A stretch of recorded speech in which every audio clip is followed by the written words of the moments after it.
I am your host, Carrie Scollon, giving us different perspectives on where we are and where we want to go on our journey. Thanks for being here, and I look forward to spending some time with you. Hi, everyone, and welcome to another session of the Founder Series. I'm your host, Carrie Scollon, and we are doing a complete run of all of the Lighthouse Project authors of Volume 3, which we have coming out April 11th. We are super excited. We've got another group of incredibly talented writers and women and courageous women who have offered up their story to share it in the hopes of helping other women and, well, people, not even just women. So today I have Diane Heaton. Diane, welcome. Thank you so much for being here. I really appreciate you taking the time to give us a little sneak peek into what your chapter is about and really why you chose to share your story at this time. So Diane, welcome. And Thank you so much for having me. You're so welcome. Maybe start us off. I know that the chapter is called If Only I Had Known, which really sums up a lot. When I read your chapter this morning, I like to be fresh when I'm talking to you. And the chapter I thought was just excellent. It's so informative. And you've touched on so many different pieces of really becoming diagnosed with ADHD in your, was it late 50s? 61. 61. There you go. So tell me a little bit about that and what you touched on in your chapter, if you could maybe summarize it a little bit, and then we can go into, we don't want to give it all away because all these listeners, we want them to get the book, to read all the chapters, and hopefully join us at the summit in Calgary on April 11th. So give me just a little bit of an idea of what you why you decided to share and write the chapter, and then we'll get into a little bit more. Okay. Well, why I decided to share, I mean, I've never had any inklings of being a writer, any desires, anything. It really, this opportunity kind of came out of the blue. I knew somebody in Volume 1 and went to the summit, learned more about the Lighthouse Project, and thought, I have some stories to tell. And I thought, I think I want to try to do this. You know, it was kind of a challenge, like a personal challenge. Like, I think I can do this. And yeah, it was way harder than I thought it was going to be. I had moments of like where it was like really easy, like things just flew out of me onto the page. But other days where I like, tormented myself over one word. Oh, is that word the right word? Do I need an and there? Like the writing process is actually more intense than I imagined. Yeah. I think a few people felt that way. Yeah. It's much different than speaking it as to writing it down. And somebody like you, who you talk about in the chapter of the overthinking, your brain is constantly. So that's another layer. Oh yeah. It's like, now I'm overthinking my overthinking. I don't know. It was it was a challenge for sure. I had some support at home with my husband and my son who lives with us, who, I'm like, can you read this and tell me if it makes sense? And because sometimes I think when you're telling your own story, because you know it so well, you make assumptions about things that other people are not going to get unless you spell it out. So true. And the writing process with the writing coach and the editor was very good to sort of highlight those things that maybe I didn't do as well on initially, but it's like, hey, maybe a little more work here, change a word here, stop using that so much. It was a real learning process. It's actually made me think I might want to do it again, even though it's still fresh. That's incredible. And that's why I brought on the other two, because they don't know us, right? So they're reading our stories for the very first time. So if they're not understanding it, that's very helpful for us, because we want the reader to pick up the book and be engaged and resonate with it. And so that's the middle piece where they're going Hmm. to tell us how to do that and help us. So that takes Hmm. out, or for me, it took out a bit of the overwhelm of, am I doing this right? Because Yeah, no, for I sure. was the The same as experts were you. amazing. Yeah, Yeah. expert. Yeah, they were amazing. And I think that's really what I want the book to be about is we don't all have to be these incredible writers. We all have a story that can help somebody. So let's get Hmm. people to help us get it out there, you Hmm. know? Hmm. So the intimidation part, some people are like, I'm not a writer. Well, I said that this is volume 3. I've said it every time, but but I have a story. Yeah, So, so let's touch a bit on your story because you did talk about being diagnosed with ADHD in your early 60s. yeah. And there was one piece of the book, or no, there was a ton in there, but I was trying to write some notes down.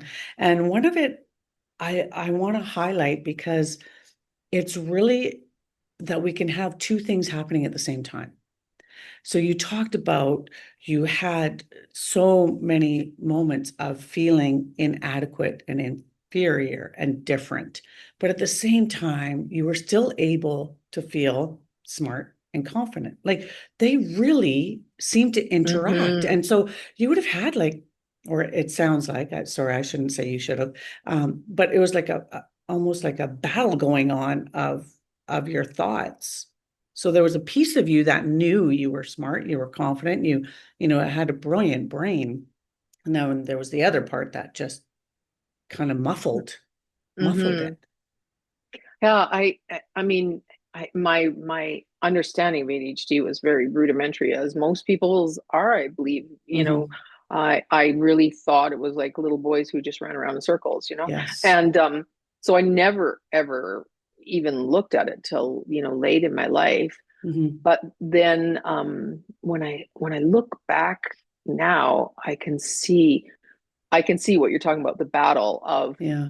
I was confident, but there was always something that was like, the overthinking where I was like, did I do that right? I think I did it right. I'm pretty sure. And then, Right. and the overthinking was like big. And also, I talked on this a bit, but people's understanding of you, because you have, like, you're a bit quirky, I think, Yeah. is the Yeah. thing. Yeah. You end up being a bit quirky because you're like, you kind of blurt things out sometimes, or you Yeah. talk too much, you do all those things, and you think it's just part of your personality, but then when you realize, oh my God, that was probably the ADHD. Yeah. And people are not always very kind Hmm. about their Hmm. assessment of you. And Right. so, and you kind of beat yourself up. Hmm. I think I read somewhere like people with ADHD, adults, will have had like 20,000 more negative comments thrown at them in their life Yeah. than neurotypical people. And that really wrecks your self-esteem. Yeah. No kidding. So, and but yet, you try, that, in your heart, you're like, I know I'm smart, and I know I'm this, and Yeah. you try to, like, so you're right, it is like a little battle, like two Hmm. things on your shoulders, like going, Yeah. I think I'm smart, but stop Yeah. being so annoying. But Yes.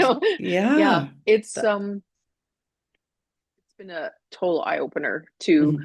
um not just ADHD either, to, like, you never know what people are dealing with, Yeah. or and maybe a little less judgment is really Yeah. nice. Yeah. And especially somebody like you that has felt like she's grown up with being judged, Mm. right? I mean, Hmm. that shines a light on that for sure. I know Hmm. that you touched a little bit up on your childhood too, which I really, the way you wrote it just kind of took us through a little bit of a journey to see little pieces of you kind of all along the way, which I loved.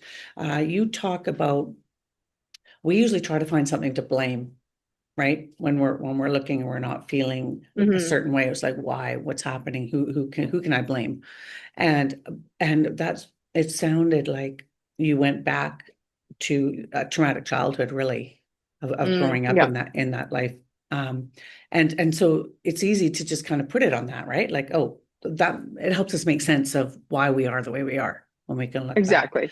But there was so much more added on to yours. Hmm. And I felt you were very vulnerable in the chapter. to be able to share those things, which I really, really appreciate. I think that's when we touch others heart to heart, when we actually share a piece that maybe we were ashamed of, something that we did. I know you touched on that, and you acknowledged that there was some shame in there. And I think we all have pieces of that, but we don't talk about it.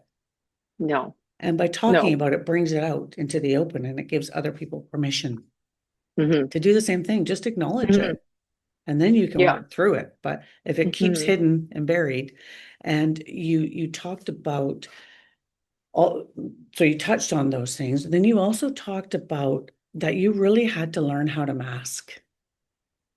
And I think that's really common. Yeah.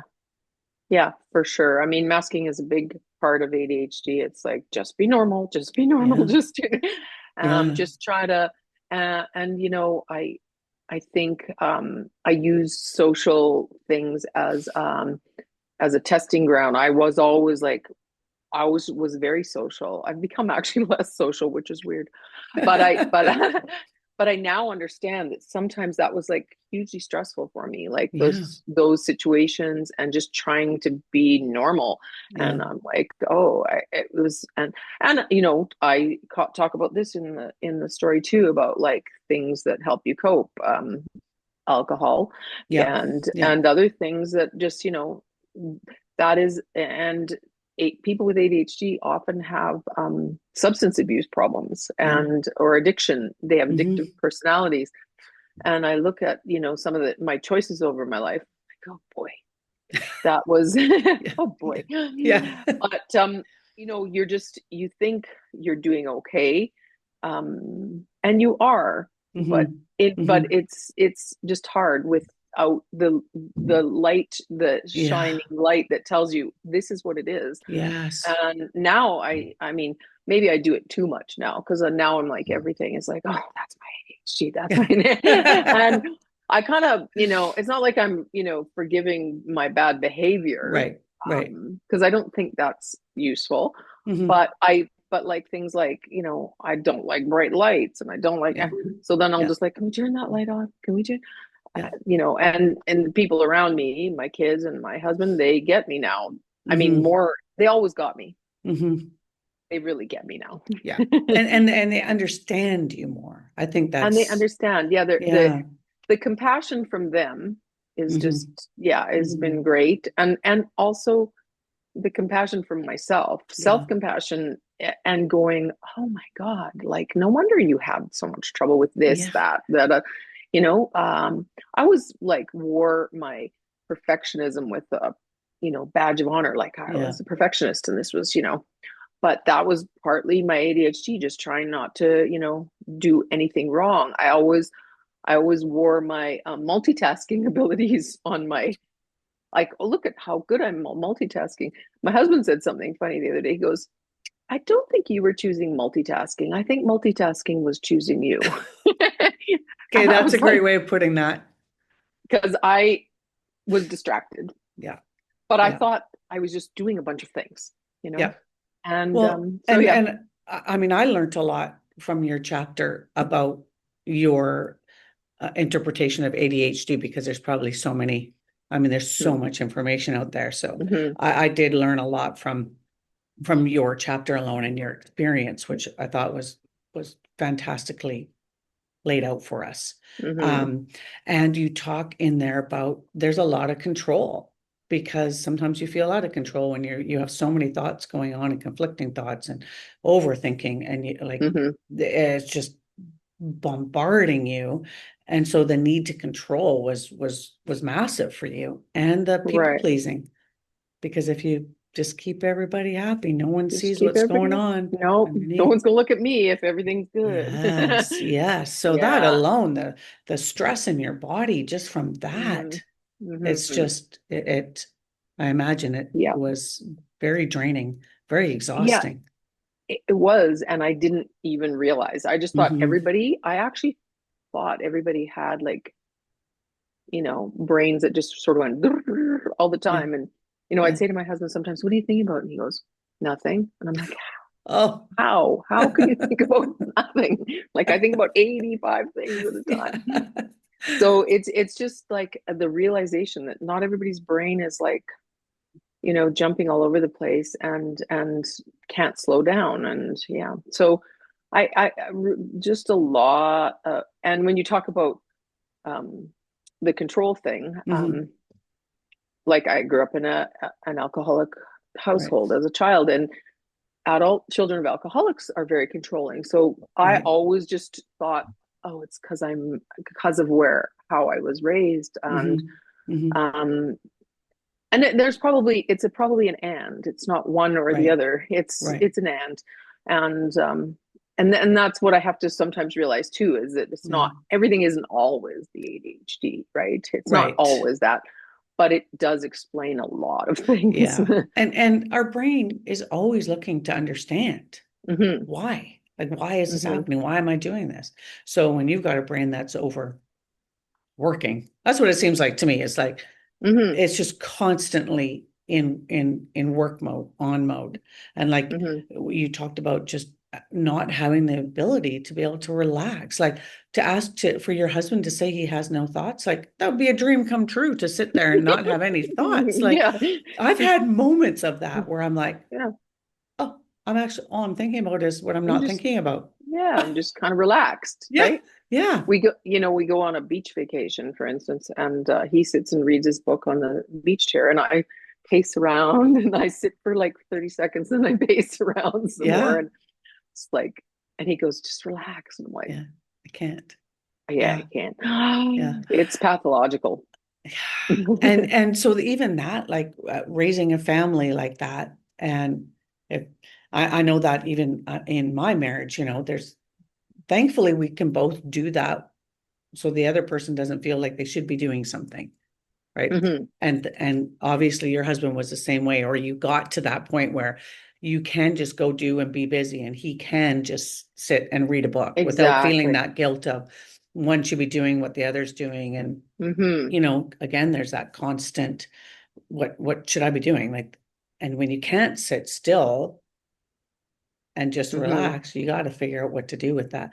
Is it energy? Like sometimes I think, is it like you talked about that a lot of us have in our, or I did, that ADHD was, yeah, the little boy that can't sit still in school and he's got to be Hmm. doing this, he's got to be doing that. But you said it was more like, oh, I wrote down what you said. It's more that it's not the unsettlement, but it's the not having stillness. It's not having it in your mind.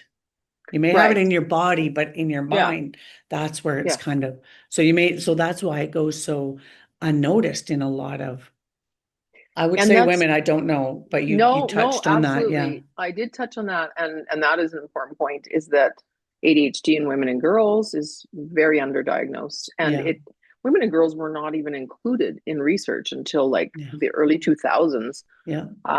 because they thought it was a male problem. Right. Well, And and and and there's a, that few makes me different think. reasons. Yeah, that makes me think. So in school, also, girls were raised to behave, to listen, to sit. So, Be polite, don't act out. right. Boys get a little more leeway on the, you can run around, or it's just boys, boys Yeah. are like that and that sort Yeah. of thing.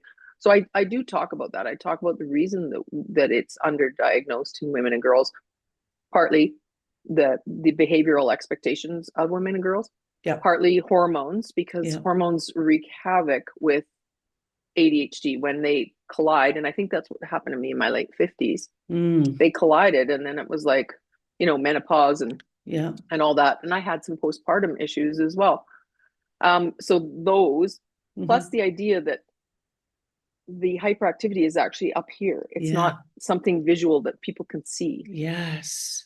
I So, There's another part that I want to touch on quickly because I know we won't be much longer, but the one that really struck me was the sadness that you felt. And I think that is also common. And even maybe not with women that don't have ADHD, but there's a sense of we have it all and I'm still sad. mhm.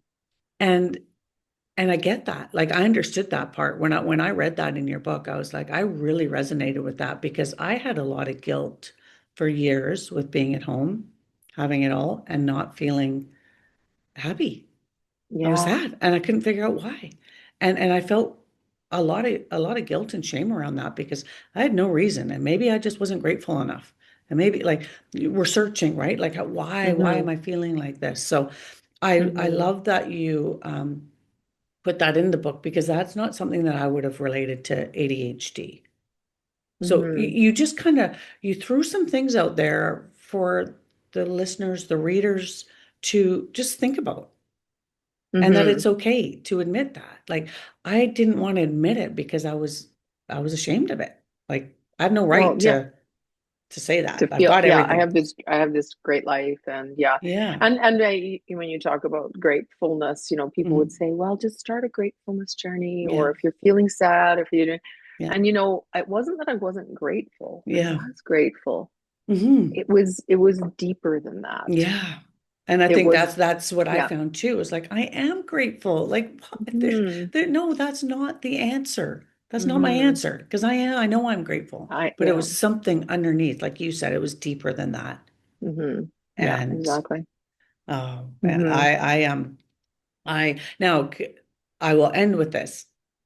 In writing your story, I really believe you're going to uh, turn a light on for a lot of people who read the book and just shine that light on a topic that's hard. That's what these books are about. To me, it's about, and I've said it before, I would love for these books to be on somebody's coffee table and people are sitting around, they pick up a book and they Hmm. open a chapter and it's like, oh, wow, let's talk about that topic, Hmm. just to start the conversation. But for Hmm. you, and I know that we want the reader to take whatever they want because everyone's going to take something different from it.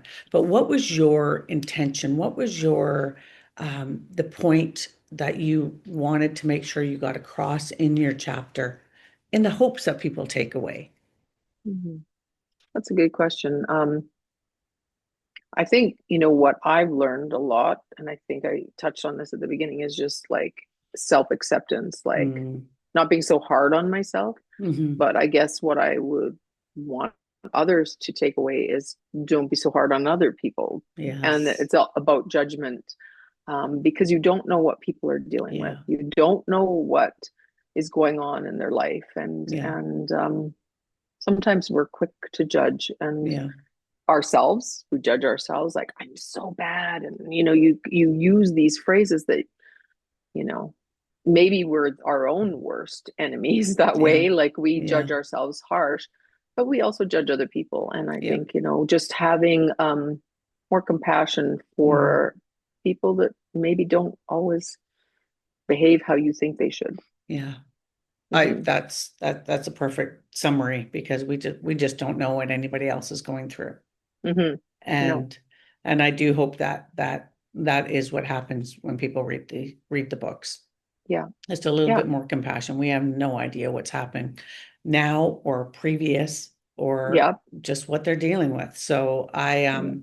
I appreciate you so much for sharing your story. I think you did a beautiful job. I really do believe it's going to help the people who read the book and even the conversations that are going to happen outside of it. Hmm. So it takes women like you to step up who are courageous and vulnerable and you did that. And like I have goosebumps. Like I am so proud of you. Like meeting you in person was an absolute highlight for me in 2025. I Thank just you. I I love that you own the quirkiness. I love that you touch on that in the book too of we can talk about all the negative things that may be attached and the stigma that's attached to ADHD, but you choose to find the positives out of it and make that a strength of yours. And I don't think that's easy to do. And you do it with such grace. And now you're helping other people by sharing it. So I just Hopefully. I want to thank you so much for doing that. And I appreciate you being here. So everybody Thank you join for the us. opportunity. You're Thank you so for the welcome. opportunity. And you'll be in Calgary. You'll be at the summit, I April will be. 11th. Yep. Yep. Yep. I will be April So 11th. Yep. to all of you listening, come to the summit, April 11th. You'll get a copy of the volume 3. There'll be other volumes there you can purchase as well. And if you can't join us, it's going to be available on Amazon on April 11th as well. So same day. Book launch is the same day as the summit. And I can't wait to see everybody. So thank you so much, Diane, for being here. And we will hopefully see everybody soon. Okay, thanks Thanks, Carrie. everybody. Bye-bye. Cheerio. Bye.